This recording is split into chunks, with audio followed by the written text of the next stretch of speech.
He is a chiropractor by trade, but he's so much more than that. He does mind-body connection work that surpasses anything I've tried before. And his chiropractic's pretty darn good too, because he put my hip back in today. And so we're going to just do a very informal presentation tonight. So I'm going to open the floor for questions, and you can really kind of pretty much ask anything that relates to healing, you know, not like lottery numbers and stuff like that, because none of us are qualified for that. But yeah, whoever would like to start. So I do okay for a while, and then like I step on a little branch, and it goes out. And so I just wonder what I can do to make it better. Who wants to feel that one? So I'll give a PT input. I don't want to say too much, Cynthia, because we had your personal records and all. We looked at what she saw me for today was not the ankle sprain. She had some other things, and then she said, "Oh, by the way, I have this ankle thing. We'll get into it." But the idea of how do your muscles know where the resting length is? Well, one, that's controlled in your brain, and so if you once you sprain the ankle, you know, you stretch the ligaments out. Ligaments don't really grow back very well. So how can you retrain the brain to be sensitive to what's called an overstretch? Meaning it gets well, and then some months go by, and then you hit another little divot somewhere in the yard, boom, and you get that quick stretch and re-injury again. So from a PT perspective, there are some manual things, some actually developed by a chiropractor, origin insertion technique, and George Goodhart did that, and combine that with some specific exercises. And we do exercises for rehab. First, we do non-weight bearing things, like having you sit down and work a resisted band, and it would be the muscles that bring your foot out to the other side. Think of the muscles on the outside of your ankle a little overstretched, and it's really easy to re-injure it. So the idea is you want to make them sensitive to stretch. One of my teachers said he used to like to take a strip of super glue and just run it down the side of somebody's leg, and when it dried, if they started to feel that the glue kind of crack or whatever, it sent a message to the brain, reminded the brain for the eversion muscles to kick in to keep you from re-injuring it. And then after you get strong in a non-weight bearing position, then you do weight bearing things. Say starting off standing with your legs close, your feet really touching each other, real close together. And if that's too easy, then you close the eyes. And if that's too easy, stand in the heel toe gate. And if that's too easy, then you go to standing on one leg and just get the more progressive exercises. So David, how about the mind-body connection on an ankle injury? Okay, and that opens up a whole can of worms, okay? That's why I said that. I know. You know, the ankle is, you know, it enables you to move forward. And when we look at ankles, yes, we could look at it on a physical part, just like Bill very, very succinctly pointed out. There's these things that you can do on a physical level, okay? The second thing is understanding that, you know, we've got an acupuncturist here, Craig Thomas, and he understands about meridians and how energy flows through and the different meridians that is affected through the ankle, and that the ankle represents certain type of meridian points that might be off balance and interferes with the chi. And then, so we can go into that, and then we can go into even further than that. You're like, wow, you know, if the mind creates the reality of what all there is, understanding goes like, oh, if the mind can create this, it can uncreate it too. But then the question always goes to is, well, how do I uncreate it? Can you do it on a physical level only? Possibly. Can you do it on a biochemical, on an energetic type of field? Yes, you can. It depends upon where you want to go into what we call an ankle problem. Okay? Because it's not really an ankle. What we understand it now is it's the energy of an ankle, and how do you manipulate that? And it comes down to, again, you create this healing. How do you enforce that so that the ankle heals? I know that's a very nebulous and kind of a very broad statement, but when you look at the human body and who and what we are, we can approach it at different levels, but it turns out that there's a lot of avenues going into what we call an ankle sprain. I know that, and I appreciate all those, and I'm especially interested about kind of non-weight bearing and weight bearing. But when I talk to people, they're like, well, why don't you do something about it, you know? And, you know, some people get pins, but I've heard those don't work well. And then some people get cortisone shots, and some people have some kind of wrapping, but I don't believe any of those will really help me. That is, you said the key word. What do you believe? Okay? We all have belief systems. We all have certain belief systems. And if you believe in a certain way, use that belief system to its max. If not, wiggle around with it, play around with it, but it's what you believe, okay? Use the belief system that you have and incorporate that into the ankle problem. That answer your question? And thank you for saying that word. So let's back up to a little bit higher level. I'd like to hear from both of you guys. How would you define healing? I'll start with you, Bill. Over the last couple of years, particularly since I learned this biomagnetism, I've been thinking in healing in a lot of different ways. For example, I used to think that, okay, if I go to a movie and I'm sitting next to you and you're coughing and sneezing, and the next day if I start coughing and sneezing, I think, oh, I got this from this lady I sat next to here. Now, there's been a lot of research coming out on the microbes of the body, and how if different parts of the body have their own microbial pool. There's certain microbes for the mouth, there's certain for the digestive tract, there's certain related to the heart. And that basically we are comprised of billions and billions of microbes. When I was younger, I also said when you die, the worms get you. So the question then was, gee, the worms come from the outside in, or are they already inside, just waiting for their chance to do their final job? And I think that there's probably some of both of that there. And so in one way we could define health as this wonderful, miraculous dance of all these microbes. And what really happens when I sit next to the lady who's coughing is that I might have had whatever that was inside me, but when she starts coughing, it kind of upset my balance. And so when my balance gets upset, then I start coughing or whatever. Well, there's a lot of different, it's one of the things interesting about this group, there's so many different healing modalities here. Right. And the answer is, there are different things work for different people, and you just kind of have to figure out which one works best for you at what particular time. And so in my head, I have kind of a hierarchy, and kind of like God is, I see as the ultimate healer. Second, he allows some of us to participate in that process.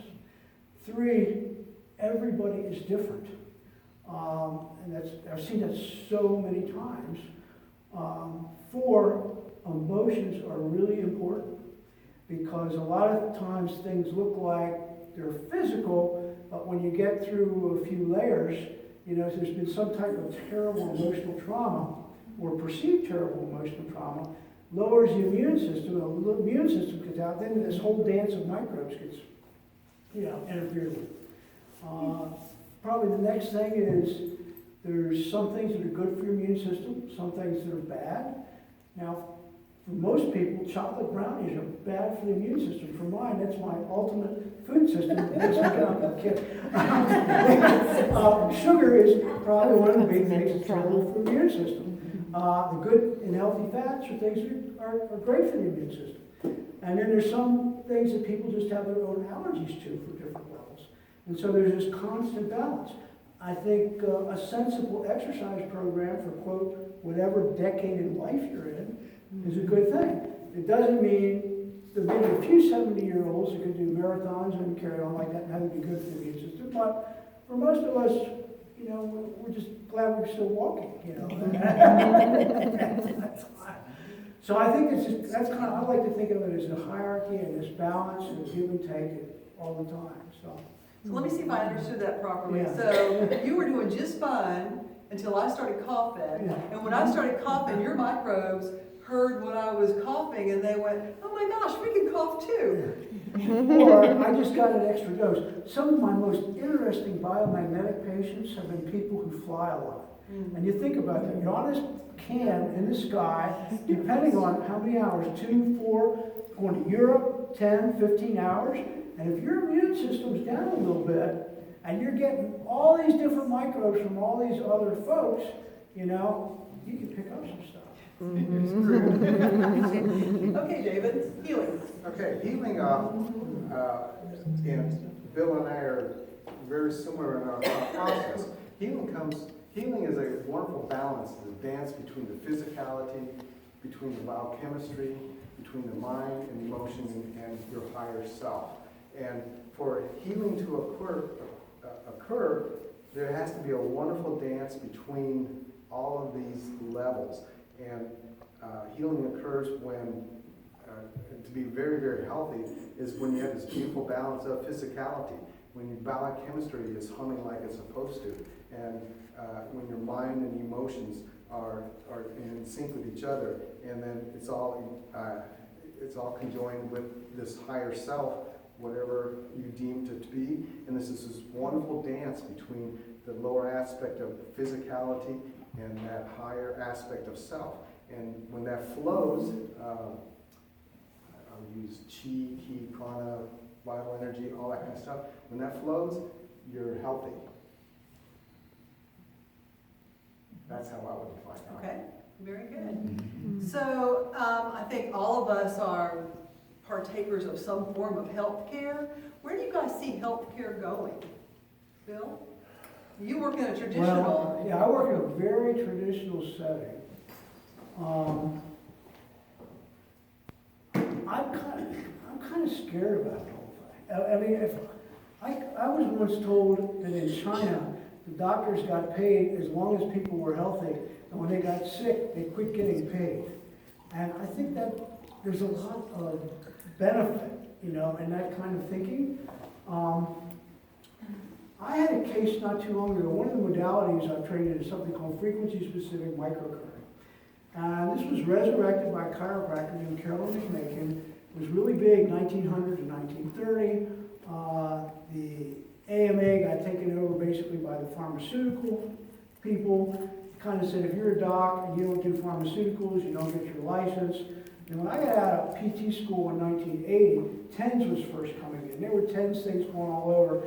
And it's continued to progress from that. Now TENS is, I find, it's some very limited uses, but what these people were doing were using different electrical frequencies for different types of tissues. Well, I had this guy come into me, 40 years old, and he started having basically some problems. He was having almost like seizures and shakes. And then he would develop, and his sister had videotaped him at night, his whole body would tremble like an elderly Parkinson's patient. And he saw a bunch of physicians in South Florida, came up here, moved in with his mom and his sister because he couldn't work anymore, he couldn't afford to support himself. And of course, then he went through the whole thing, had CAT scans and all these other tests and all here. And before all this happened, the October before, he'd had like lumbar surgery, and then he had an episode of kidney stones, and then some months later, all these weird symptoms started to happen. And so I said, well, here's a story I'm hearing. I said, you were pretty healthy till you had this first surgery. I can think of a couple possibilities. Maybe you've had a terrible reaction to an anesthetic that 1 in a zillion people get, nobody's just figured it out yet. I said, or B, maybe you picked up some weird microbe, you know, and it's a virus, and it doesn't show up on anything, and it's attacking your nervous system. And it had been a month before he actually saw me. He had a terrible episode, and he actually became totally paralyzed in his left leg. And he comes in on a walker, and his mother breaks him in, and he can't put any weight on his left leg. And so I'm thinking about this, hey, you know, I said, do you drink water? With this machine, you have to be really hydrated or it doesn't work. and that's one of the limits. But this guy was a water drinker. I said, you know, I got this machine here. I'm thinking, I wonder if this guy had some kind of organophosphate reaction to either something he picked up in the hospital or whatever. He said, I got this machine here, and I said, this is for different types of poisons. So I put one of these things on his back, and the other one on his left foot. And he's there, and I have a tech, lady who helps me. And I said, well, let me see you wiggle your right foot. He moves his right foot up and down. And I said, now I had just looked at it. I knew he couldn't move his left foot at all. I said, look, I want you just to pretend that you can move your toes. So I had this machine running for a few minutes, and he's over there, and nothing's happening. And I said, go ahead and try again. And I swear, I think I see his toes moving. You know? And I said, keep doing that. And then I said, now on your right foot, let me see you cock your foot up and down. We call that dorsiflexion, plantar flexion. He does. I said, now I know you can't do that yet here, but I want you to imagine and see if you think, you know, you can get this foot to move. A few minutes goes by, guy starts moving. I'm starting to get excited because this is something, a machine I use a lot. Say somebody's got a frozen shoulder, this or that. I use it as part of what I do, but every now and then I get some crazy thing. I get a stinking home run out of the park that makes no sense whatsoever. So my tech is there too, and she's getting excited. I said, now I know you, let me see you take your right knee. He's lying on his back, and he's moving his leg up and down. And I said, let me see you do that. I said, now that tells me that you know what I want. I said, let me see you try to do that with your left leg. And again, about 20 minutes into this treatment, and I start seeing his quad starting to quiver a little bit. I get really excited, and then the guy starts pulling his left leg up and down, up and down. Well, his family doc happens to be in the same building I'm in. I'm going nuts. I run over, I said, you got to come down to the office and see what's happening in my office right now. And she says, well, you know, I know who you have because I saw him walk in here and I just sent his mother to get some lab work done. So the guy's mother has dropped him off. He's got a paralyzed left leg, right? And then the doctor comes in and she sees this and she says, what in the heck are you doing to him? You know, because she knew he couldn't move his leg. I briefly explained the idea of FSM and moving organophosphates, and she looks at me like kind of nuts, but she's open-minded enough to say, hey, the guy wasn't moving his leg earlier. And so his mother comes back from getting her lab work done. When her son was dropped off, he had a paralyzed left leg. When she comes back an hour later, he's moving his leg up and down. He has not moved this leg for an hour. I am going crazy. I am so excited. My tech is excited. Well, this guy was scheduled the next week to go into TMH for 3 days for EEG testing, where they put you to sleep, and they run all these electrodes on you and all that. Well, I get on the phone to the guy's neurologist. I talk to the nurse, and I said, hey, I just want to give you a heads up. This guy, I did put this machine on this guy, and he's moving his leg now. And she was so excited, said, oh, that's great, the doctor will be like that. So I'm thinking, I wonder if I'll get a phone call from that physician. What do you think happened? Nothing. And that's what I mean. There seems to be a lack of intellectual curiosity. I'm thinking, if I was a doctor and I saw that this guy could not move his leg, I've run all these tests, we've done brain scans and all this, and this therapist sees him one time, put some weirdo machine, which he didn't understand. So they put this guy through 3 days of testing. And, when the guy left that day, he still had to use his walker, because when people lose a normal gait pattern, their brain kind of forgets where their muscles are. And I had to kind of reteach him to use a leg again. But he comes in the next week, he just walks in like we walked in this building tonight. And I said, how did it go with the testing? And what did the doctor say? When he saw you could move your leg, he said, well, he never said anything. And after 3 days of testing and all the tests were negative, he said, you must have been very, very depressed. So he put the whole thing, a neurologist, somebody, and it's like, so when you ask me about the future of healthcare, and I'm thinking, how come there's no intellectual curiosity? I mean, you would think that would have done something, you know?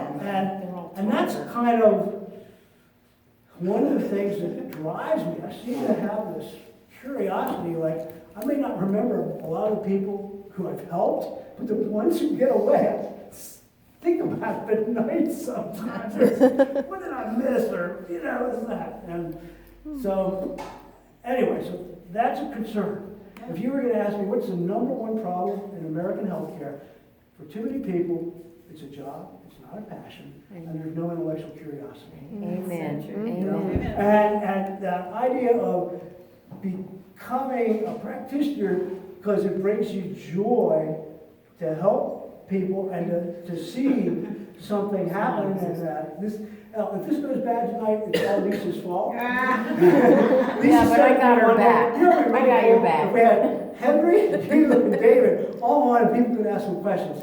It's like, I called up Caroline, I sent an email to Caroline, and it all kind of came together, and of course it comes out good. It's all But, Bill, I think that's what the Healing Arts Alliance community has in common, is the opposite of the Right. traditional healthcare system. Right. So You that, have a passion, an interest in helping people, and an intellectual curiosity, open mind, you know? Not open and empty mind, but open mind that you want to consider the possibilities, and there's not just one fix, that it's inside as much as it is outside yourself. and again, that That's doctor's different. behavior on that, now maybe the whole thing was a massive placebo thing, and somehow I tapped into something with those organic phosphate thing, and it was all, and he'd just been faking it, because 40-year-old men like to move back in with their mom, lose their jobs, and they can't work anymore, Right. I don't know, but it was like, wow, it was like the best example I've seen of just a total. But placebo is maybe just another word for self-healing. Yeah. Good Yeah, point. I'll take it. And once you Good really point. start thinking about placebo in a really good way, because I'm a creative secretary, but I'm also a PhD in biology and research and biomedical research. And so when you start thinking about placebo, so one of the things that, and this will tell you basically what placebo, more about placebo. So if people do a phase 1 trial, they basically have something very new, they do start with very small. The placebo effect is relatively small compared to the effect. But the more tests they do, more groups, runs they do, the placebo effect becomes bigger and bigger and bigger, and at the end there's actually sometimes there's almost no difference anymore, but in the beginning there was a lot of difference. That's because there's the energy of that whole idea of self-healing, what is needed for that thing is getting into the universe, and it's actually spreading around, and people start picking it up and start to heal. The self-healing capacity for people becomes bigger because of that. So now you think So it's infectious in a good way. it's infectious in a good way. And I tend to believe that all healing really is placebo effect, I mean, I think there's a possibility, who knows? Yeah. We don't really know. There it Good is. point. Well, I want to take a